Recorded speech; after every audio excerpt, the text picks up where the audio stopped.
ব্যানারটা হইছে একদম করা, এখন খালি সেলুনটা উদ্বোধনের পালা। বাউ, সেলুন উদ্বোধন করবেন কেমনে? এখনো তো মেন কাম বাকি আছে। ওইটা আবার কি?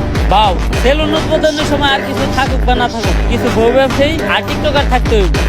বুঝছি, অগরি নিয়ে বড় করে একটা মিট আপ দিয়া সেলুন উদ্বোধন করতে হইব। তুই একটা কাজ কর, বাংলাদেশের কিছু স্বনামহীন বদনামযুক্ত টিকটকার আর বউ ব্যবসায়ী ডাক দে আমাকে উদ্বোধনের দিন। বাজেট কেমন করবো রে? আরে বাবা, কোনো বাজেট নাই, ওরা একদম সস্তা, দুপুরে একলা খাইবার দিলে হইব। তাহলে তুই এই কাজটা কর, সব থেকে বদনামযুক্ত কয়েকটা ডাক দে। বাউ, ওই যে লিঙ্ক ভাইরাল হয়েছে, লিঙ্ক সম্রাট, অগরে ডাক দেই। ওরা সব সেলুন উদ্বোধনের সময় থাকে, অন্যরকম একটা ফেস ভ্যালু আছে। ফেস ভ্যালু থাকবো না, অনেক কাম করতে ভাইরাল হলে এই বউ ব্যবসায়ী করে দিয়ে আমাকে সেলুন উদ্বোধন করাবো, আমাকে ব্যবসা কি কোনো উন্নতি হইব? কিছু করার নাই বাউ, ট্রেন্ড ফলো করতে হইব, ট্রেন্ড দিয়ে যা। উদ্বোধনের সময় টিকটকার আর বউ ব্যবসায়ী থাকতে হইব। ঠিক আছে, ওগুলোকে কথা কয়ে তাড়াতাড়ি সেলুনের সামনে একটা মিট আপ দেওয়ার ব্যবস্থা করো। যেমনি হোক এই সেলুন ব্যবসায় আমার সবার উপরে উঠতে হইব, কারণ পুষ্পা ঝুঁকে নেই।